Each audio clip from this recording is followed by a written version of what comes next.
one day he would love if I would set up these candles and these snacks for these hangouts after. One night I set everything up and I was wearing jeans and a sweater, and I came out and I was like the last to come out, and there was like 8 guys and like 4 girls, 4 women there. And we're all sitting around this pool. And I was like, oddly enough, watching Suicide Squad during the day, and he had made this comment about how Corey had slept with, or people had seen her naked. She'd been there 5 years. Like every man that was there had seen her. And I had this thought early in the day, like when he said that, oh my God, I'm so glad that's not me. Like I'm very to myself. I barely ever take my clothes off like that. Like it just was a weird thing. So when I walked out and before I went to sit down, he's like, baby, come here. And I'm staying in front of him and he's like, I want you to take off all your clothes.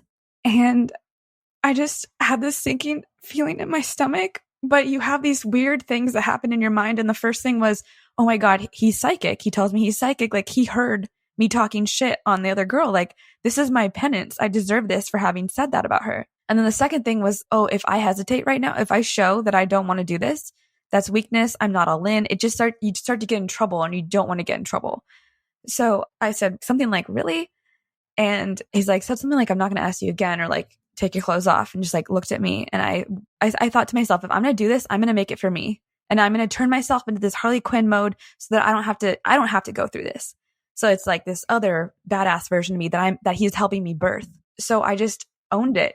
So I like took my pants off and I'm standing there in my thong and my sweater. And he's like, now the top. And I'm sitting there like, I kind of looked at the girls and they just were like, some of them were looking at the ground or just looking at me. And I thought maybe someone would say something. And I would just have to not do it because like someone else had a distortion and we could focus on them and not me. So I just like doubled down and I took my sweater off and I'm in this bra and my underwear and I'm like covering myself. And so he has me come and sit between his legs and I'm covering myself. He moves my hands to the side and he takes my bra off.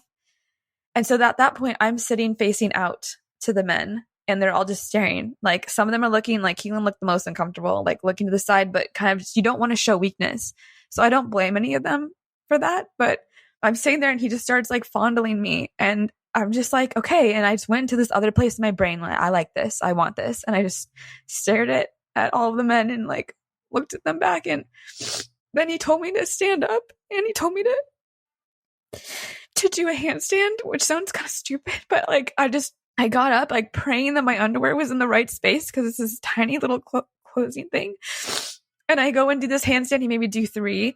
And then I go and sit down for the duration of that whole like party. I was just naked and sitting in front of him. And he was touching me, or it was like so embarrassing. And I just had this pit in my stomach. Like I was that embarrassing and that lame. So there's just these things you go back and you're like, how did I not scream? How did I not just, this is not who I am at my core, but I was so stripped away. And the thing he had me focusing on most, because I didn't know his teachings, was stripping myself of any kind of humanness. So I was practicing that I wasn't real and that no one was real. So I was just walking around losing more and more myself. So we could all go on for 2 hours with everything, but I think that kind of just sums it all up. Besides when he told me that I was one night randomly in Costa Rica, he said he couldn't sleep with me anymore because I was just slipping farther and farther, and he didn't know if he could have me around anymore if I didn't catch up.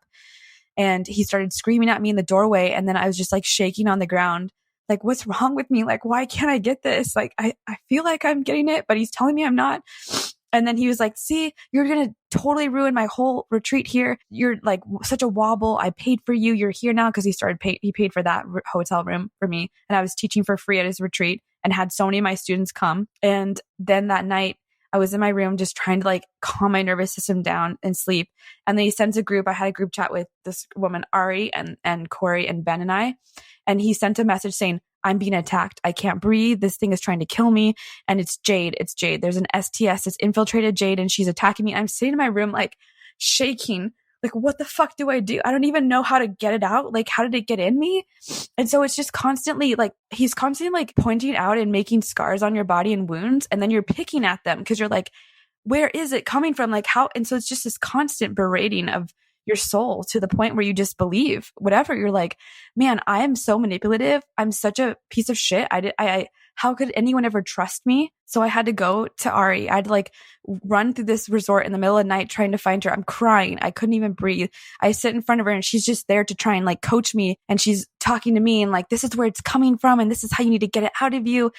And it just felt like this weird space where like you're scrubbing your skin with Clorox, being like, how can I become clean again? So when I got out, I just wasn't going to respond to anyone because I was afraid.